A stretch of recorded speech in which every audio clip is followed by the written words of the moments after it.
IT বাড়ির পক্ষ থেকে আমি মোহাম্মদ আব্দুল কাদির আপনাদের সবাইকে এসইও বাংলা ভিডিও টিউটোরিয়াল আজকের পর্বে স্বাগত জানাচ্ছি। গত পর্বে আমরা দেখেছি যে কিভাবে আপনি আপনার ওয়েবসাইটের জন্য মেটা ট্যাগ তৈরি করতে পারেন। গত পর্বে আমরা এই মেটা কোডটি তৈরি করেছিলাম। তো আশা করি সবাই বুঝতে পেরেছেন যে কিভাবে এটা অ্যাকচুয়ালি তৈরি করতে হয়। এটা হচ্ছে মেইন আমাদের মেটা ট্যাগ। এটাতে আমাদের এই ডিসক্রিপশনের জায়গায় আমরা ডিসক্রিপশন লিখেছি, কিওয়ার্ডের জায়গায় কিওয়ার্ড লিখেছি, অথরের জায়গায় অথর লিখেছি। তো এই যে যে বিষয়গুলো আমরা এখানে করলাম, তো এই যে আমাদের কমপ্লিট মেটা ট্যাগটা এখানে তৈরি হলো এখান থেকে এই পর্যন্ত। সো এই মেটা ট্যাগটা আমরা একটি ওয়েবসাইটে কোথায় বসাবো? কারণ এই মেটা ট্যাগটা শুধু তৈরি করলেই হবে না, কিন্তু মেটা ট্যাগটা কিন্তু একটি ওয়েবসাইটে আমাদেরকে স্থাপন করতে হবে। কারণ আমরা আমাদের যে ওয়েবসাইটের জন্য মেটা ট্যাগ তৈরি করেছি সেটা আমাদের ওয়েবসাইটে যদি আমরা না বসাই তাহলে কিন্তু হবে না। তো এখন প্রশ্ন হচ্ছে যে আমরা ওয়েবসাইটের কোথায় এই মেটা ট্যাগটা বসাবো অ্যাকচুয়ালি। তো আসলে মেটা ট্যাগটা হচ্ছে মূলত একটি HTML ট্যাগ। আপনারা যদি আমাদের স্ক্রিনে লক্ষ্য করেন, HTML ট্যাগ হচ্ছে মেটা ট্যাগ। তো HTML টা হচ্ছে ওয়েব ডিজাইনের একটি অংশ। যে কোনো ওয়েবসাইট মূলত HTML একটি কোডিং, এই কোডিং ব্যবহার করে বা এই ল্যাঙ্গুয়েজটা ব্যবহার করে যে কোনো একটি ওয়েবসাইট তৈরি করা হয়। তো এই HTML এর একটি অংশ হচ্ছে মেটা ট্যাগ। সো এই মেটা ট্যাগটা আমাদের যে কোনো ওয়েবসাইটের HTML এ গিয়ে বসাতে হবে। তো এই জন্যই মূলত অনেকে আছেন যারা বলে থাকেন যে এসইও শেখার আগে ওয়েব ডিজাইন শিখতে হয় বা ওয়েব ডিজাইনের HTML টা শিখতে হয়। কিন্তু আসলে এটা 100% যে শেখা লাগেই এমনটা আমি বলবো না। তবে আবার শেখা লাগেও না এমনটাও বলা যাবে না। অ্যাকচুয়ালি আপনাকে কিছু নলেজ তো অবশ্যই থাকতে হবে। তো এই ক্ষেত্রে যদি কেউ মনে করেন যে আসলে HTML CSS টা শিখবেন, বা HTML এর সাথে আরেকটি ল্যাঙ্গুয়েজ আছে CSS, তো কেউ যদি মনে করেন এইটা মানে এইটা শিখবেন বা ওয়েব ডিজাইনটা শিখবেন, তাহলে আমাদের আইটি বাড়ির টিউটোরিয়াল আছে এর উপর, আপনারা চাইলে সেটা দেখে শিখতে পারেন। তবে যদি মনে করেন যে আর ডিভিডি কিনবেন না তাহলেও হবে, আপনারা আমাদের আহ, এই এসইও ডিভিডির সাথে যতটুকু জানার প্রয়োজন আমরা ততটুকু আপনাদেরকে দিয়ে দিব। তো এরপরে যদি দেওয়ার পরে যদি বুঝতে সমস্যা হয় তখন আশা করি যে আপনাদের অবশ্যই কিছু না কিছু HTML শিখতেই হবে পার্সোনালি। তো যাই হোক, যেটা বলতেছিলাম যে এই মেটা কোডটা আমরা কোথায় বসাবো, তাই না? কারণ যে কোনো ওয়েবসাইট তৈরি হয় HTML দ্বারা। তো HTML হচ্ছে একটা ওয়েবসাইটের বেসিক স্ট্রাকচার তৈরি করে, এবং এই HTML এ আমরা আমাদের মেটা কোডটা বসাবো অ্যাকচুয়ালি। তো আসলে চলুন দেখি যে HTML দিয়ে আমরা যে ওয়েবসাইটগুলো তৈরি করি তার বেসিক স্ট্রাকচারটা কেমন হয়। আপনারা স্ক্রিনে কিছু কোড দেখতে পাচ্ছেন। অবশ্যই নতুনরা মোটেও ঘাবড়াবেন না, জটিলতার কিছুই নেই, আপনারা ভালো করে বোঝার চেষ্টা করুন। দেখুন স্ক্রিনে কিছু কোড দেখা যাচ্ছে। এইখানে লেখা আছে HTML, এইখানেও লেখা আছে HTML। এই দুটি লেখা দেখে আমরা বুঝতে পারছি যে এটি অবশ্যই একটি HTML কোড। তো এটা হচ্ছে যে কোনো একটা ওয়েবসাইটের খুবই বেসিক একটা স্ট্রাকচার। আমরা স্ক্রিনে যা দেখাচ্ছি এটা যে কোনো একটা ওয়েবসাইটের খুবই ক্ষুদ্র এবং বেসিক একটা স্ট্রাকচার। তো বেসিক স্ট্রাকচারটাতে আপনাকে দেখুন, এইখানে একটা হেড আছে এবং এইখানে একটা হেড আছে, তাই না? আপনারা দেখতে পাচ্ছেন HTML কোডের মধ্যে অ্যাকচুয়ালি। আবার এইখানে একটা বডি আছে, এখানে একটা বডি আছে। একটা জিনিস খেয়াল করুন যে প্রথম হেডটার আগে কিন্তু স্ল্যাশ চিহ্ন নেই, কিন্তু দ্বিতীয় হেডটার আগে কিন্তু স্ল্যাশ চিহ্ন। দ্যাট মিন্স যে এই স্ল্যাশ চিহ্নটা আছে। সো এই স্ল্যাশ চিহ্নটার অর্থ হচ্ছে যে এই হেডিংটা হচ্ছে শেষ হেডিং, আর উপরের হেডিংটা হচ্ছে শুরুর হেডিং। সো এটাকে বলে HTML এর হেডিং পার্ট বা হেডিং পোর্শন। সো এই যে যে হেডিং পোর্শনটা আছে, এই হেডিং পোর্শনটার মধ্যেই আমাদের মেটা ট্যাগের যে কোডগুলো আমরা গত পর্বে তৈরি করেছি সেই কোডগুলা এই পার্টের মধ্যে রাখতে হবে। আপনি যখন কোনো ওয়েবসাইটের মেটা ট্যাগ স্থাপন করবেন, সো আপনাকে যেটা করতে হবে ওই ওয়েবসাইটের HTML এডিটর বা যে কোনো ওয়েবসাইটেরই আপনি HTML এডিট করতে পারবেন।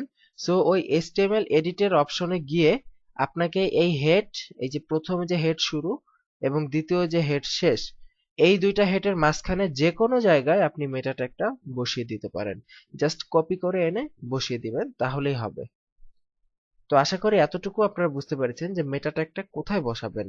যে কোনো একটি ওয়েবসাইটের হেড পার্টের মধ্যে বসাতে হবে। তো তার মধ্যে আমরা আপনাকে একটু সাজেশন দিতে পারি। তো যেহেতু যেখানে হেডটা শেষ হয় সেই হেডের আগে যেহেতু একটা স্ল্যাশ চিহ্ন থাকে, এই যে এইরকম, জাস্ট এইরকম, এখানে যেরকম একটা স্ল্যাশ চিহ্ন আপনারা দেখতে পাচ্ছেন, তো এই যে যে একটা স্ল্যাশ চিহ্ন থাকে, তো এই স্ল্যাশ চিহ্ন দেখে আপনি খুব সহজেই হেডটা কোথায় শেষ হয়েছে সেটা খুঁজে বের করতে পারেন। তো শেষটা পেয়ে গেলে যেখানে শেষ হয়েছে তার আগের লাইনে আপনি মেটাগুলো পেস্ট করে দিতে পারেন কপি করে, তাহলে আপনার জন্য সুবিধা হয়। তো যাই হোক, বেসিক ছিল এতটুকু আইডিয়া। এইচটিএমএল সম্পর্কে আর কিছুই জানতে হবে না, শুধুমাত্র এতটুকুই জানুন যে মেটা ট্যাগটা আমরা যেটা তৈরি করেছি সেটা দুইটা হেডের মাঝখানে যে কোনো এক জায়গায় রেখে দিলেই পারফেক্ট আমাদের জন্য। তো এই ছিল আইডিয়া। যেমন আমরা যদি এই পেজটাতে ধরেন আমাদের ওয়েবসাইটটা যদি এইরকমই একটা পেজ হতো, তাহলে আমরা মেটাটা কোথায় রাখতাম বলেন তো? যেমন আমরা গত পর্বে দেখেছি মেটাটা, এই মেটাটা আমরা গত পর্বে তৈরি করেছি, আপনারা দেখেছেন সবাই যে এখানে একটি টাইটেল আছে। তো এটা আসলে মেটা টাইটেল না, অ্যাকচুয়ালি এটা হচ্ছে আমাদের ওয়েবসাইটের মেইন টাইটেল। আর এখানে মেটার মধ্যে আছে ডিসক্রিপশন, আছে কিওয়ার্ড, আছে অথর আছে। তো এই যে যে কোডটা, অ্যাকচুয়ালি এই মেটার কোড হচ্ছে মেইনলি এটা। আমি আবার মার্কিং করতেছি স্ক্রিনে, দেখে নিন যে মেটার কোড হচ্ছে এক্স্যাক্টলি মেইনলি এটা। আর উপরে যেটা আছে এটা হচ্ছে একটা টাইটেল, আপনার ওয়েবসাইটের পেজের টাইটেল অ্যাকচুয়ালি। সো এই যে যে মেটা মেটা কোডগুলো এখানে আমরা দেখতে পাচ্ছি, এই যে মেটা, এই যে মেটা, এই কোডগুলো আমরা আমাদের ওয়েবসাইটের হেড যে অপশন আছে সেইখানে দিয়ে দিব। তো চলুন প্রথমে আমরা টাইটেলটা কপি করি, তাই না? আমাদের ওয়েবসাইটের জন্য একটি টাইটেল প্রয়োজন। তো যদিও ম্যাক্সিমাম ওয়েবসাইটে টাইটেলটা আসলে এইভাবে দিতে হয় না, জেনারেলি মেটাটাই এইভাবে কপি করে দিতে হয়। টাইটেলটা আপনি পোস্ট করার সময়ই আপনার ওয়েবসাইটের মানে আপনার পোস্টের টাইটেলটা দিয়ে দিতে পারেন। তো যাই হোক, এটা আসলে কে ওয়েবসাইট তৈরি করেছে তার উপর ডিপেন্ড করে। তো আমরা এখানে প্রথমে টাইটেলটাকে এখান থেকে ব্লক করে কপি করে নিচ্ছি। কপি করে আমরা জাস্ট এই টাইটেল অংশে এটাকে রাইট ক্লিক করে পেস্ট করে দিচ্ছি। মানে দেখুন একটা টাইটেল আমরা এখানে দিয়ে দিলাম অ্যাকচুয়ালি, যদিও এটা আমাদের মেটা না, কিন্তু তারপরে আমরা একটা টাইটেল দিয়ে দিলাম।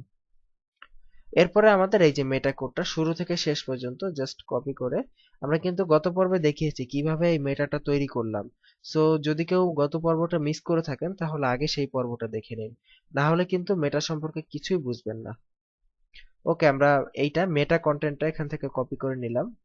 কপি করে জাস্ট এই হেডের দুই হেডের মাঝখানে যে কোনো একটা জায়গায় আমরা রাইট ক্লিক করে পেস্ট করে দিব।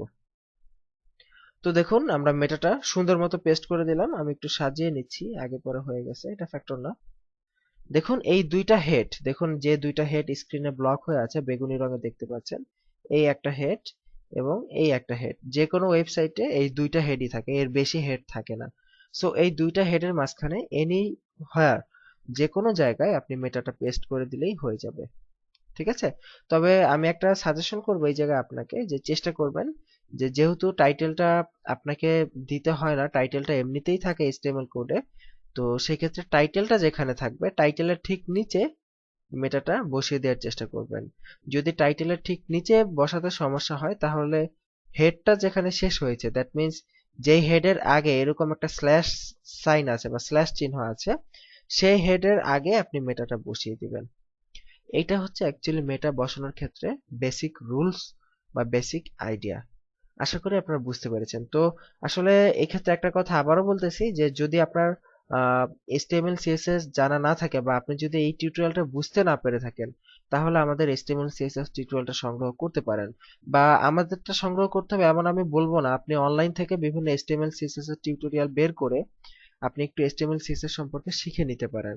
তো শিখে নিলে আপনাদের জন্যই বেটার হবে এবং আপনারা সহজেই মানে একটা ওয়েবসাইট কিভাবে প্যাটার্নটা কিভাবে হয় সেটা বুঝলে, কারণ ভবিষ্যতে আমাদের আরো অনেক কাজ আছে যেটা HTML এর সাথে বা এই কোডের সাথে একটু সম্পর্কযুক্ত, সেগুলো বুঝতে আপনাদের সুবিধা হবে। তো একেবারে যে পুরো ওয়েব ডিজাইন জানতে হবে এমনটা কিন্তু মোটেও নয়। ওয়েব ডিজাইন সম্পর্কে বেসিক কিছু আইডিয়া জানলেই আপনি মেটা ট্যাগ বা ভবিষ্যতে আমরা আরো শিখবো যে ইমেজ অল্টার ট্যাগ, এরকম বিভিন্ন ট্যাগের ব্যবহার আছে, এগুলো আপনারা ব্যবহার করতে পারবেন। তো যাই হোক, তো শেষ কথা এটাই দাঁড়ালো যে মেটা ট্যাগটা আমরা যেটা তৈরি করব সেইটা একটি ওয়েবসাইটের দুইটা যে হেড মানে হেডের শুরু এবং হেডের শেষ, এই ট্যাগের মাঝখানে যে কোনো এক জায়গায় রেখে দিলেই মেটা ট্যাগ বসানো হয়ে যাবে। আশা করি বুঝতে পেরেছেন। তো এখন হয়তো অনেকেই বলবেন প্র্যাকটিক্যাল দেখাতে, তাই না? কারণ আমরা যেটা দেখালাম এটা তো আর কোনো ওয়েবসাইটের কোড না, এটা তো জাস্ট আপনাকে লিখে দেখানো হলো, তাই না? তো হ্যাঁ, আমরা দেখাবো। আমরা জেনারেলি যে সকল নর্মাল যে সকল সাইটগুলো আমরা ইউজ করি, blogspot.com, তারপর ওয়ার্ডপ্রেস ইত্যাদি সাইটে আপনি কিভাবে মেটা ট্যাগটা বসাবেন সেটা আমরা ডিটেলসে দেখাবো। আর এই যে যে প্রথম পর্বে আমরা যে পার্টটা দেখালাম সেটা হচ্ছে একটা ওয়েবসাইটের বেসিক স্ট্রাকচারে আপনি কিভাবে মেটা ট্যাগটা বসাবেন। আর এক্ষেত্রে আরেকটা সুখবর আছে আপনাদের জন্য, যে ম্যাক্সিমাম টাইমই হয়তো ক্লায়েন্ট আপনাকে, যদি ক্লায়েন্টের সাইটটা এরকম ডিরেক্টলি এইচটিএমএল প্যাটার্নে হয়ে থাকে, তাহলে ক্লায়েন্ট আপনাকে হয়তো বলবে না যে মেটা ট্যাগটা আপনাকে নিজেকে বসাতে। ক্লায়েন্টের যিনি ডিজাইনার উনি বসাবে মেটা ট্যাগ। আপনার কাজটা হবে শুধু মেটা ট্যাগটা তৈরি করে ক্লায়েন্টকে দেয়া। তো এই ক্ষেত্রে তো আপনার কাজ অনেক সহজ হয়ে যাবে, যে আপনাকে মেটা ট্যাগটা বসাতে হবে না। আপনি শুধু মেটাটা তৈরি করে ক্লায়েন্টকে দিবেন, পরবর্তীতে ক্লায়েন্ট তার ডিজাইনার দিয়ে বসিয়ে নেবে। তো তারপরেও যারা নিজেদের ওয়েবসাইটের এসইও করবেন তারা যাতে তাদের ওয়েবসাইটে এই মেটা ট্যাগ গুলো বসাতে পারেন, সো সেই বিষয়গুলো আমরা ইনশাল্লাহ আপনাদেরকে দেখাবো। তো তার জন্য আগামী পর্বের আমন্ত্রণ রইল। আজকের মতো এখানে বিদায় নিচ্ছি মেটাটেক সংক্রান্ত একটি পোস্ট থেকে। ভালো থাকবেন সবাই, সুস্থ থাকবেন। আগামী পর্বের আমন্ত্রণ জানিয়ে শেষ করছি। আল্লাহ হাফেজ।